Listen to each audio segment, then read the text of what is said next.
kayo.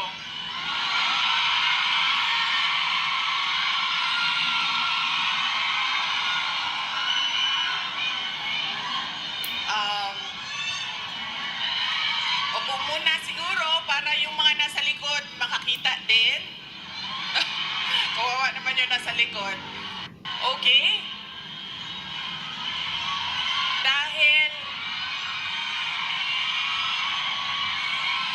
Dahil kayo ay sumisigaw ng Duterte, suspended na kayo lahat bukas.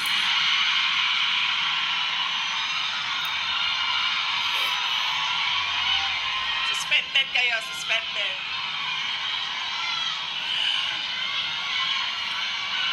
Joke lang.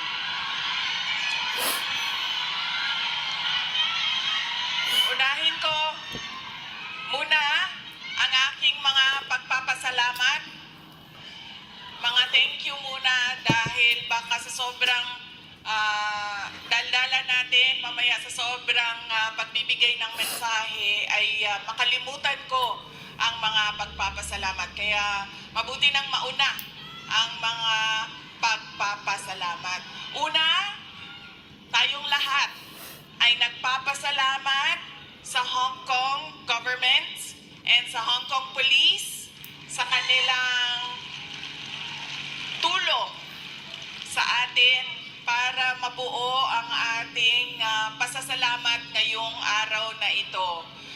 We would like to thank the Hong Kong government and the Hong Kong police for their cooperation, for their support to our Thanksgiving this morning on this very beautiful Sunday. Marami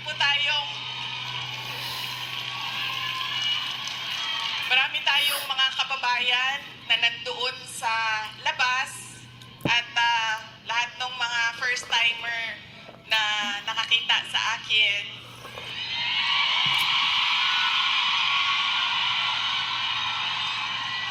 Sabi nila, ang ganda mo pala, bakit mukha kang...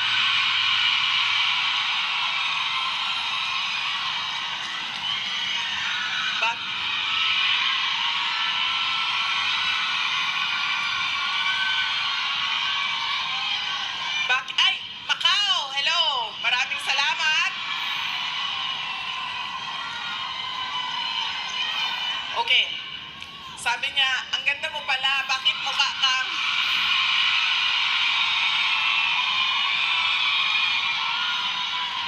Bakit mukha kang Shrek sa mga picture mo sa internet?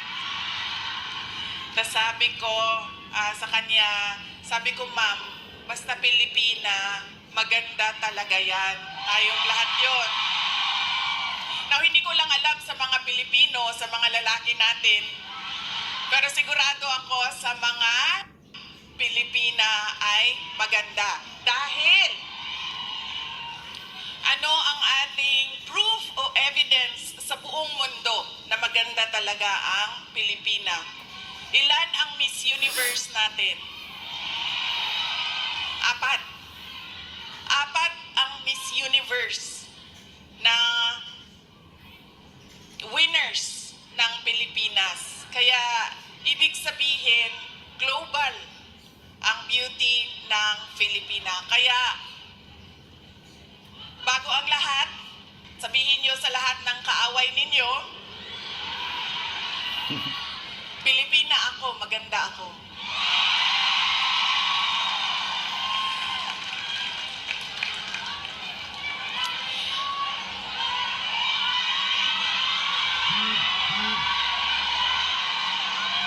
Sabi natin, diba? Para sa Diyos, para sa bayan, para sa bawat pamilyang Pilipino. Nauna, ang pasalamat ko sa Hong Kong government, pero ang unang pasalamatan natin ay ang Diyos. Para sa araw na ito, para sa magandang araw na ito, at para sa oportunidad, pagkakataon na ibinigay niya sa atin na magsama-sama ngayong March 9 dito sa Hong Kong. Dinala niya tayo lahat dito para sa bayan. Yan po ang pagpapasalamat natin sa ating Diyos. Dahil binigyan niya tayo ng isang araw ulit na magising, mag-ayos, pumunta dito at pag-usapan ang Thanksgiving, pagpapasalamat at pag-usapan ang ating bayan. Ang sunod na pagpapasalamat ko ay hindi ko isa-isahin yung mga pangalan dahil baka may hindi ako mabanggit at magtampo. So, isa-isahin ko lang ang mga grupo na kailangan natin pagpasalamatan. Unahin ko muna ang Kingdom of Jesus Christ.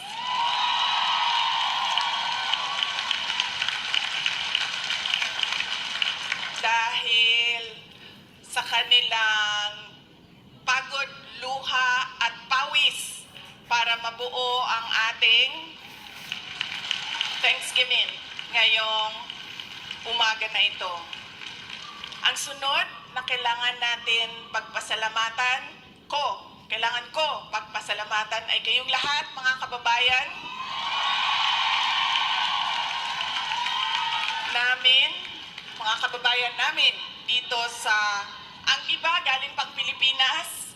Marami tayong mga bisita na galing Pilipinas, galing Hong Kong, galing Macau, meron pang galing sa China, at merong galing Japan.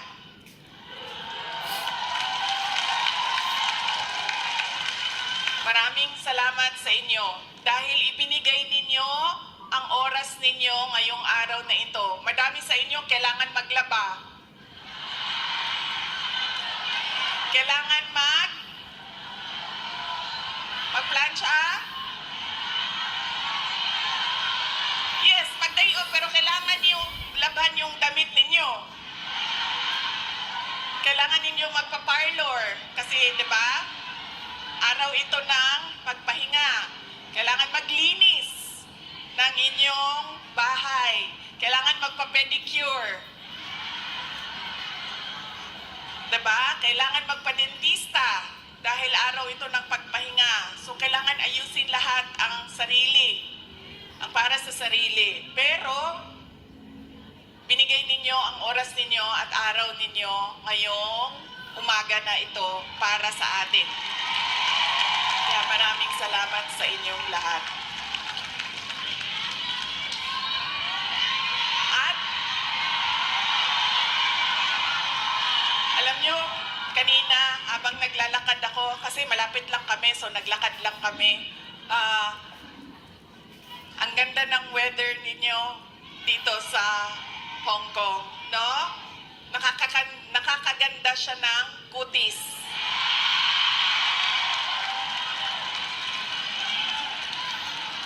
Anong sabi namin na nakatira sa Pilipinas at yung mga nakatira sa mga kababayan natin sa Middle East? Sana all malamig ang tinitirhan. Sana all maganda ang kutis. Yan.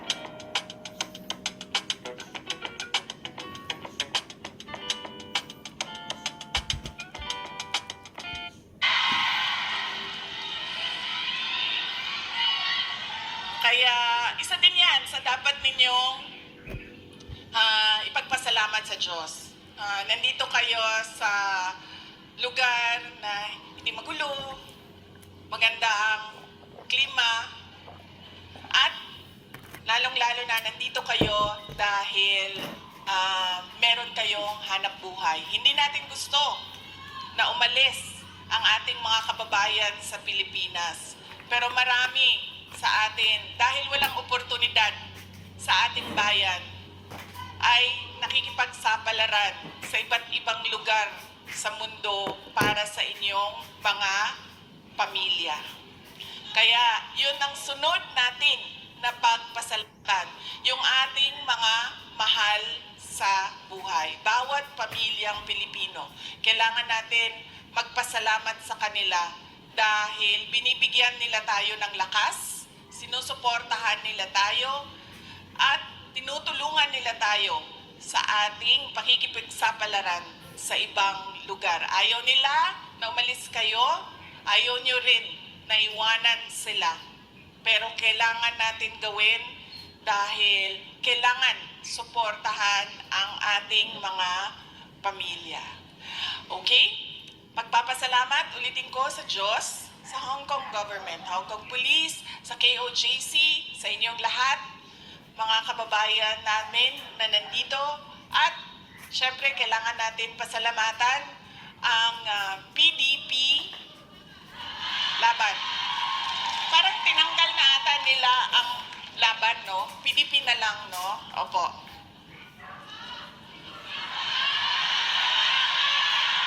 Ha? Okay, suka. May dala sila para sa inyong lahat. Inutusan silang bumili ng suka. Nagdaitaw silang sinamak. Sa gusto. Nagdala po sila og pinakurat. Kinsay gusto. Okay. Bagay na sa lechon Macau og pinakurat. Kaganina bitaw naglakaw ko dito. Kanaganing ay, sorry. Kanina naglalakad ako doon. Yung bang nakabitay ng mga lechon Macau ba yan, no? Sa isip ko kanina. Sabi ko, kakain kaya muna ako. So sabi ko, ay hindi, picturean ko na lang muna. Andito sa aking cellphone yung roasted duck at yung roasted goose. Roasted goose. At, tikman ko nga yun. Balikan ko. Roasted goose at yung parang lechon Macau. Bagay sa suka.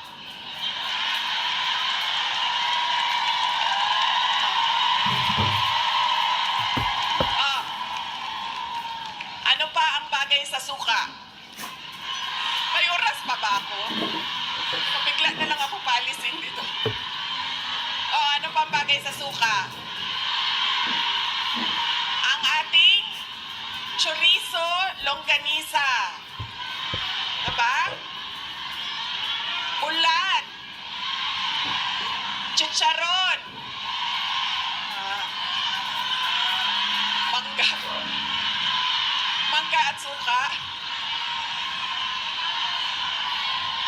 Kinilaw.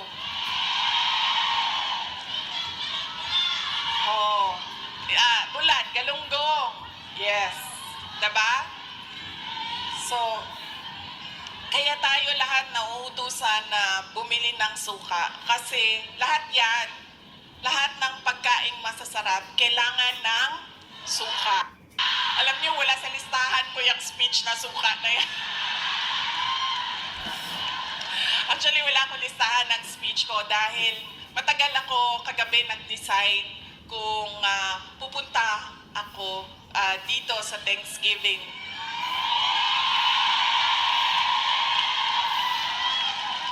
Kaya wala akong listahan ng speech. Pero yes, alam nyo, marami siguro sa inyo ang nautusan na bumili ng suka at mantika. Mantika, suka, ganyan. Noong kayo ay bata pa. Opo. Pero sa amin kasi, sa bahay namin, nag-grocery kasi ang nanay ko. So lahat yang mga gamit sa kusina, binibili na ng nanay ko. Nautusan lang ako lagi doon sa kanto, sa tindahan, bumili ng Coke. Ng Coke.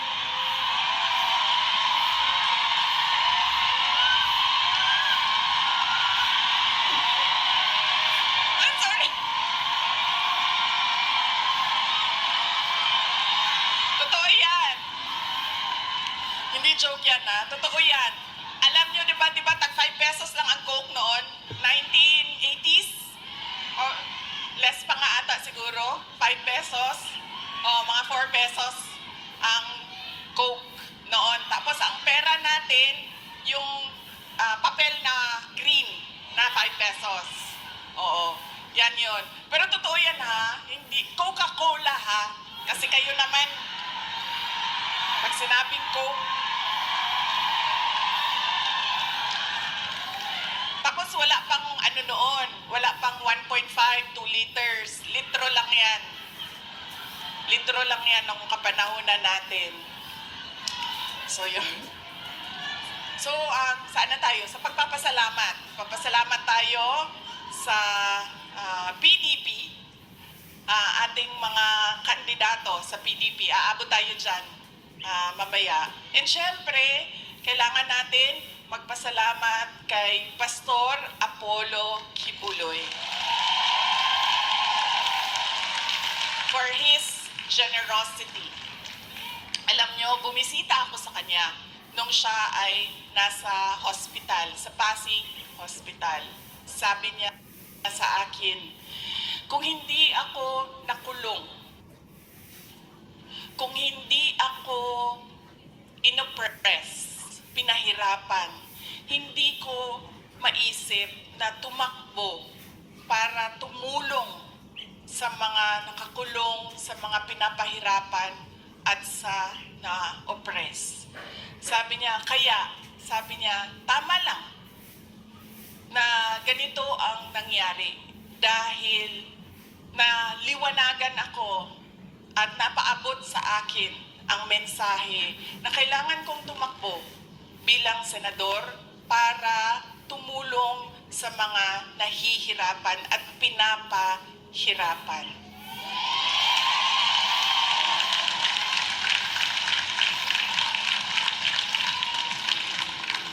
Sabi din niya sa akin, sabi niya, ikaw, kahit ano man ang sabihin nila, sabihin man nila na kasalanan mo ang lahat ng ito, Inday Sara, sabihin man nila, kasalanan mo ito dahil hindi ka tumakbong Pangulo.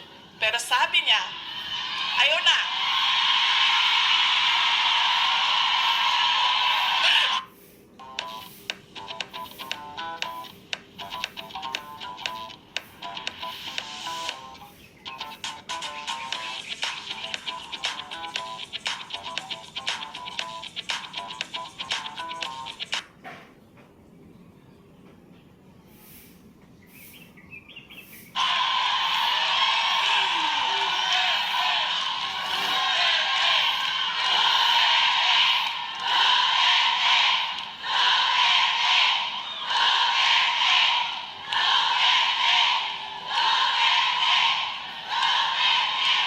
Pero sabi niya, makinig tayo kay Pastor Apollo Kibuloy dahil siya ang araw-araw nagbabasa ng Bible.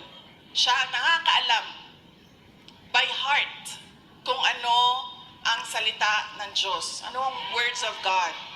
Sabi niya sa akin, sabi niya, ganitong nangyari sa buhay ko. Sabi niya, Inday Sara, ganyan din nangyari sa buhay mo dahil hindi pwede na ikaw ang mauna at sila ang sumunod. Dahil wala ng katapusan. Dapat sila ang mauna at ikaw ang sumunod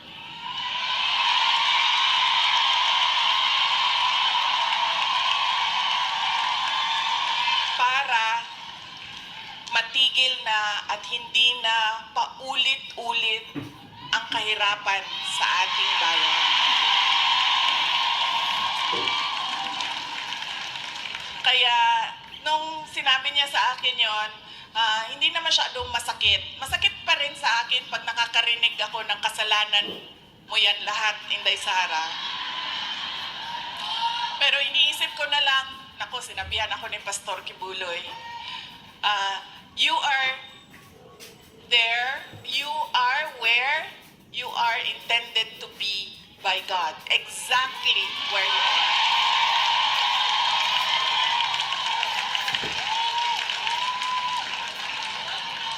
So, yaan po, hindi pa ako nangalahati sa pagpapasalamat ko ha, kaya bilis-bilisan natin. Hanggang anong oras ba ako pwede, sir? Go lang daw. Go, go, go. Ay, hindi, hindi kami pwede mag-abot ni PRD kay kasap-o na pud ko oto.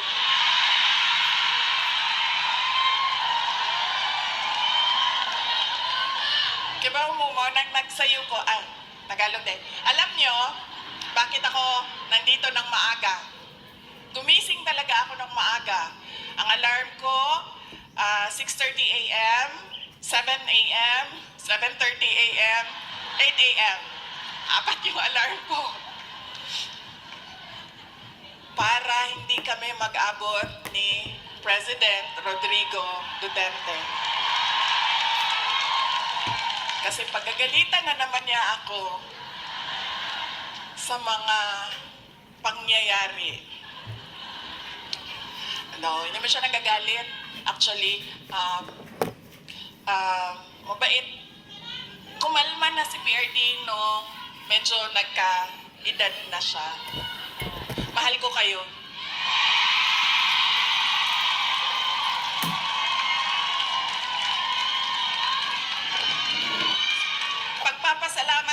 Magpapasalamat din ako. Thank you po ako. Kagabi po, merong mga kababayan natin na nasa hotel. Hotel. Kayo ba yun, ma'am? Opo. Maraming salamat sa pag-welcome ninyo sa amin doon sa hotel. Mahal ko kayo. Maraming salamat. Pero bakit, ma'am, wala kayong dala na roasted goose? I'm sorry, may dala kaming suka. Kayo, walang dalang roasted goose.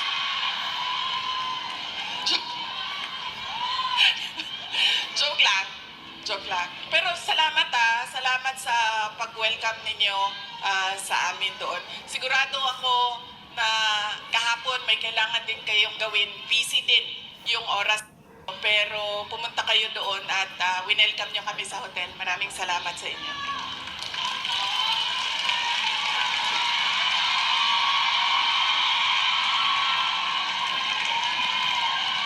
Ang sunod ko po na pagpapasalamat ay personal po sa akin.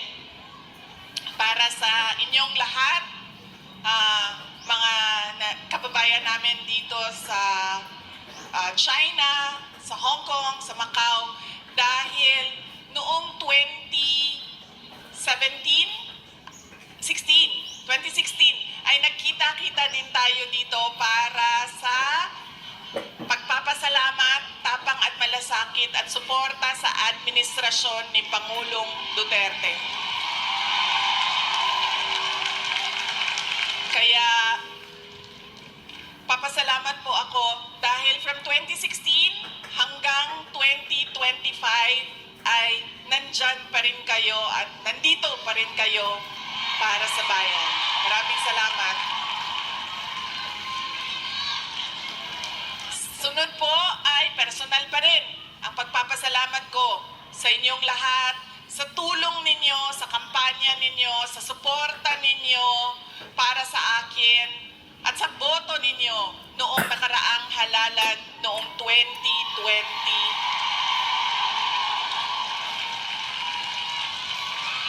At sa susunod na halalan sa 2020, joke lang.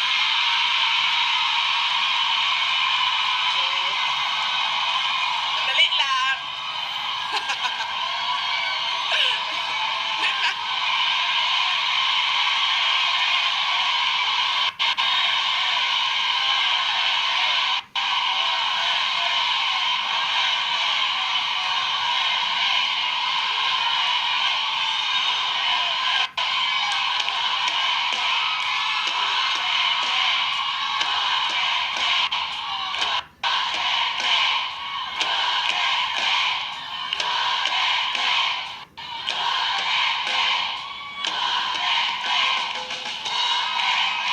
Okay.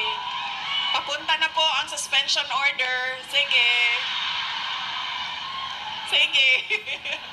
Maraming salamat sa suporta ninyo noong 2022. Thank you very much sa inyong lahat, mga kababayan. Alam nyo, una ko pong naramdaman na mukhang mananalo ako sa eleksyon dahil dahil nakita ko ang overseas absentee voting results. Una siyang lumabas. So nakita ko na I think 98% lahat ng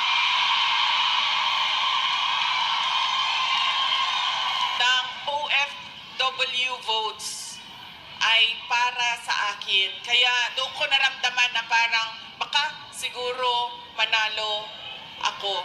Kaya maraming salamat sa inyo.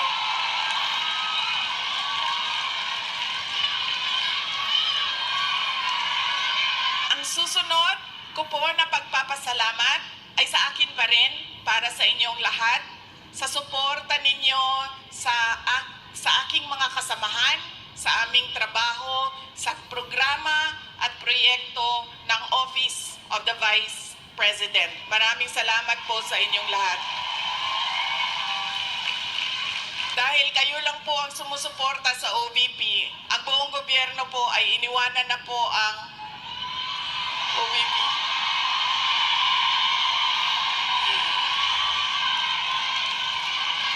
Maraming salamat. Yung satellite offices po namin sa iba't ibang lugar ay naningkamot. Ano sabihin naningkamot? Nagsisikap. Yung satellite offices po namin ay nagsisikap na mahanap yung mga geographically isolated and disadvantaged areas at hindi lang nakatuon sa national capital region. Kaya salamat po sa suporta ninyo sa Office of the Vice President. Ang susunod po na pagpapasalamat ko ay ang mahal ko kayo.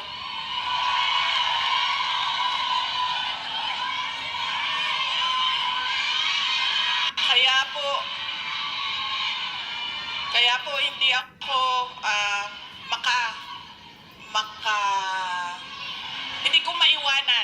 hindi ko maiwanan ang aking katayuan, tama ba? Pwesto, posisyon, dahil sa inyong lahat.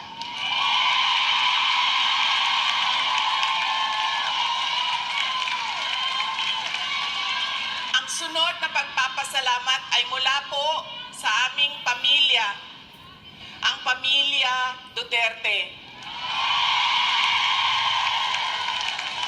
Napakalaki po ng utang na loob namin sa inyong lahat.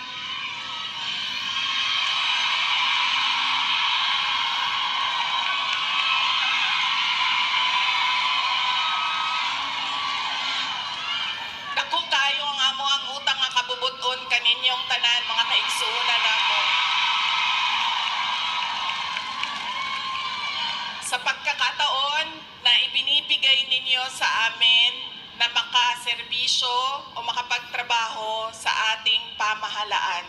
Sa oportunidad na ginahatag ninyo kanamo nga makasilbi sa ang nasod.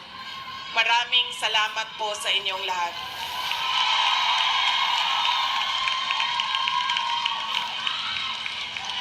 Okay, so yan na po ang aking mga pagpapasalamat.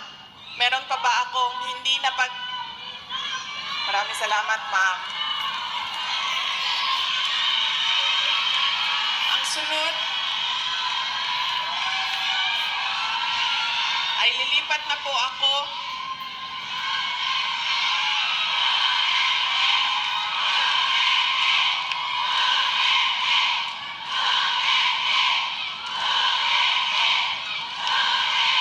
paminaw sa ko ba? Kadyot lang ba? Alas 12 na. Alas 12 na. Kinsay magpakaon sa ato adin ni.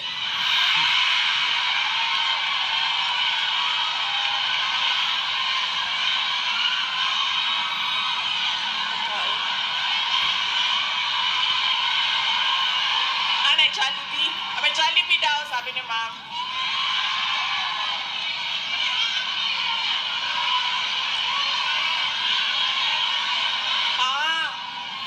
Sige.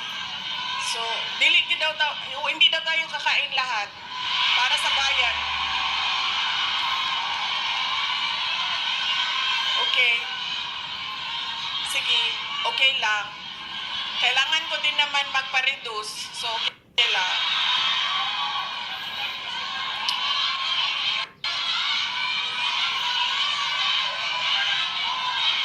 Ma'am, darating tayo dyan sa ayuda na yan, ha? Wait lang. Kasi, tuloy-tuloy ko na, ha? Ang susunod ko po ay ang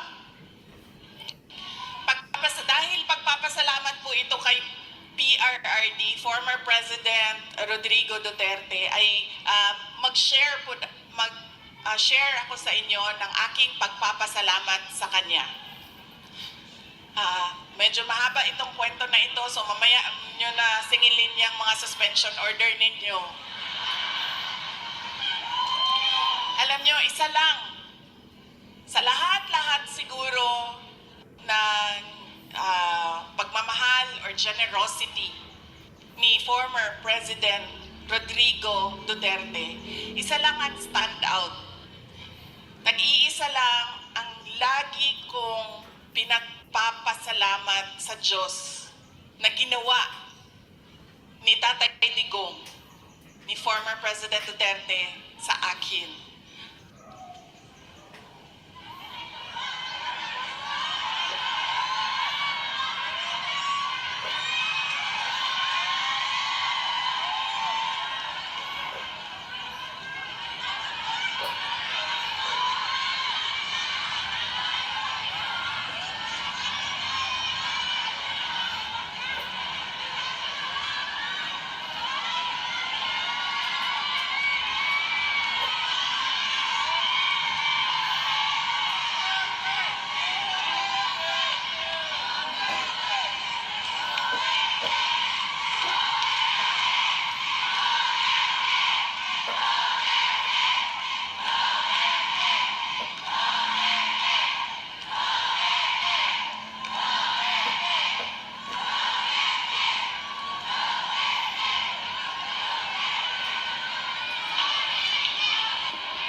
Hello?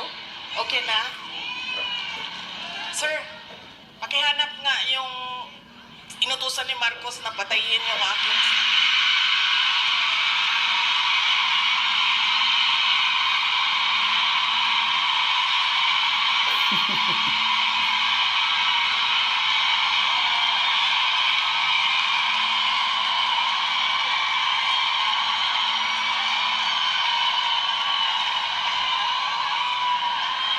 Yan. Dahil sa mga ganyan, nakakasuhan ako eh. Malay natin, di ba?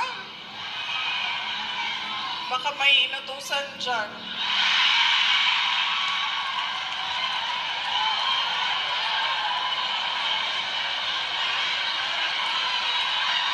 Okay.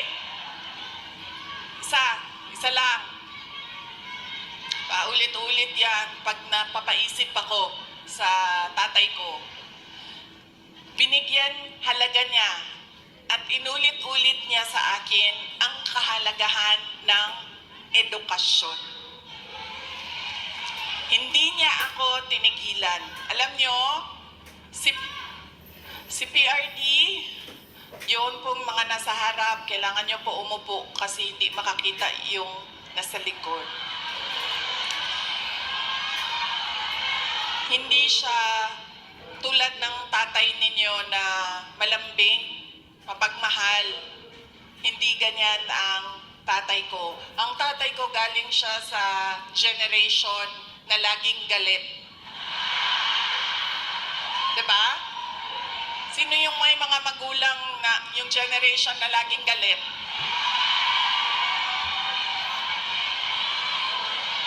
Yan.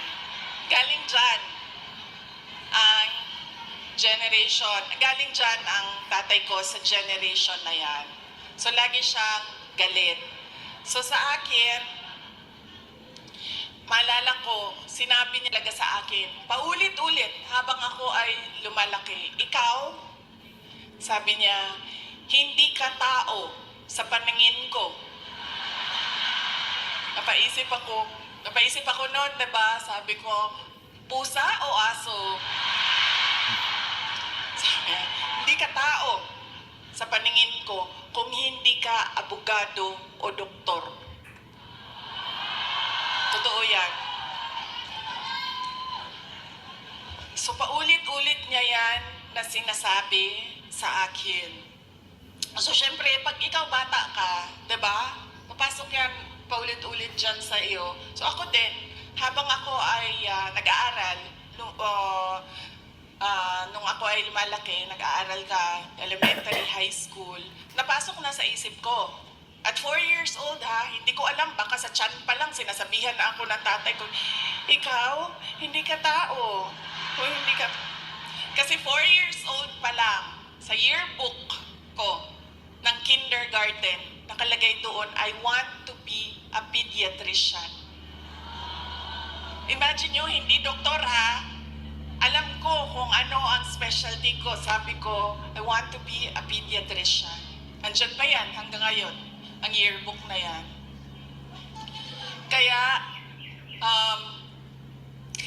nung ako ay paulit-ulit yun, alam ko na magiging doktor ako. Alam ko na magiging doktor ako. Nung panahon na kailangan mag-apply ng entrance exam sa college, di ba? Kailangan natin mag-apply sa mga colleges and universities. Hindi nila alam, ng mga magulang ko, nag-apply ako sa University of the Philippines. Nung nag-apply ako sa University of the Philippines, syempre nilagay ko din naman yung science courses. Pero nilagyan ko din siya ng political science. Nung nakita ko ang result at nalaman ng mga magulang ko yung result, nakalagay doon na-waitlist ako sa political science. So sobrang excited ko. Hindi nila alam na gusto ko mag-college sa Manila. Kaya sikreto ako na nag-apply. Sobrang excited ko. Sabi ko sa mga magulang ko, pumasa ako ng UP. Pero political science kasi yung kurso. So sabi ko, gusto ko sana pumasok ng UP Diliman yun UP Diliman. Tapos political science yung kurso. Sabi ng nag-wild. Naggalit si PRD. Sabi niya, di ba, sabi mo, simula nung bata ka pa, gusto mo maging doktor? Pre-med ba ang political science?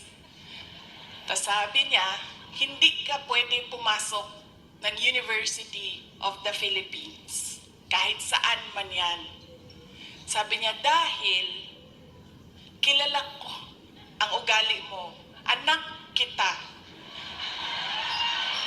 Alam ko kung anong ugali mo. Sabi niya, marirecruit ka lang ng makabayan. Aakyat ka. Totoo ito, sinabi niya. Aakyat ka ng bundok. Magiging NPA ka. Ikaw ang magiging head ng New People's Army. At ikaw ang makakalaban ko pagdating ng panahon. Kaya hindi ka pwede pumasok ng University of the Philippines. So sabi niya, pumili ka. Kahit anong paaralan dito sa Davao, pumili ka dyan. So sabi ko sa mama ko, Ma. So sabi ng mama ko, sige na lang, kasi sinabi mo man doktor, so mag-pre-med ka na lang. Okay.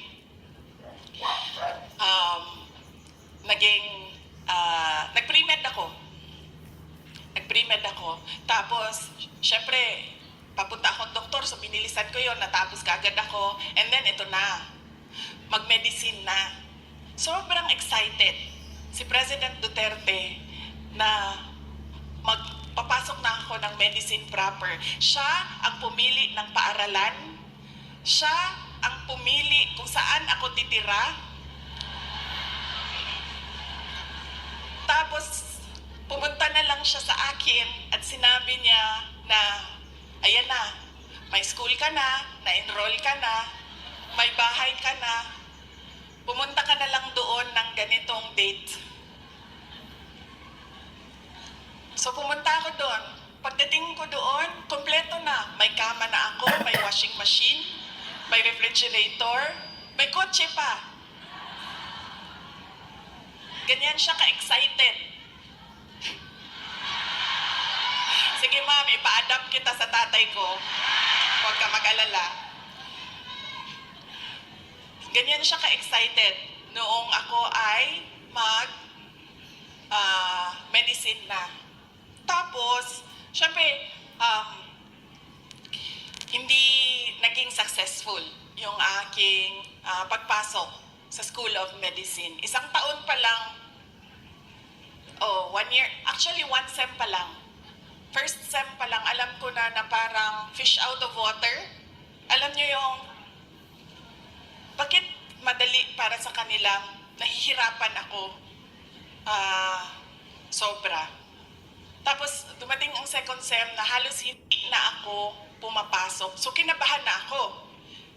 Kasi, di ba sa probinsya, di ba sa Atua, pagpadala ka sa Manila kasi ako nag-med school, pag ipadala ka sa Manila, parang malaking send-off yon. Congratulations sa anak ko, graduate ng ganito. Congratulations at magiging doktor yan. Class of ganon, diba? So ako, syempre kinabahan na ako kasi hindi ako makakauwi. Pinadala ako sa Manila para maging doktor. Tapos uwi ka, drop out. Nag-apply ako ng,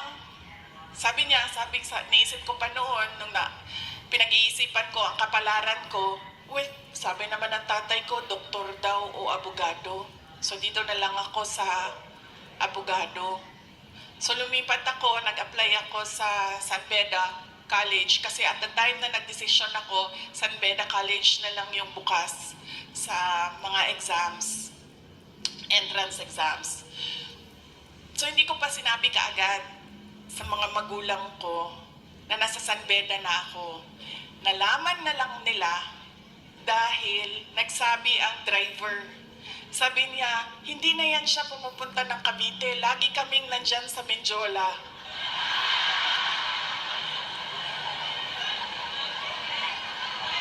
Nung nalaman niya na nasa law school ako, sobrang, I think mas masaya siya nung nalaman niya. Mas masaya siya, mas excited siya noong ikumpara ko nung papasok ako ng med school, nung nalaman niya na nag-apply na ako ng law school. Tapos, syempre sinabi ko sa inyo, di ba, hard love. Hard love yung generation ng parents natin, mga magulang natin. So, nung mga panahon na nag-aaral ako sa law school, may mga panahon na pagalitan din ako na sinasabi niya sa akin, alam mo, kung hindi mo ayusin yung law school mo, magiging kabit ka lang ng politiko.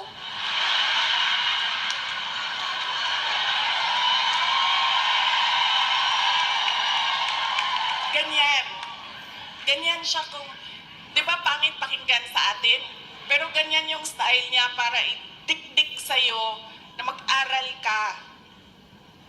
Tapos, meron pang isang beses na sinabihan niya ako, alam mo, kung hindi ka mag-aral ng mabuti, magiging halaman ka lang dyan sa gilid. Ganyan yung force by which he emphasized into my brain that I need to become a lawyer. So, nung pumasa na ako, ng bar, doon ko nakita ang pagbabago sa magulang ko. Hindi sa nanay ko dahil ang nanay ko sobrang supportive noon. Kahit maging halaman ako, didiligan ako nun eh.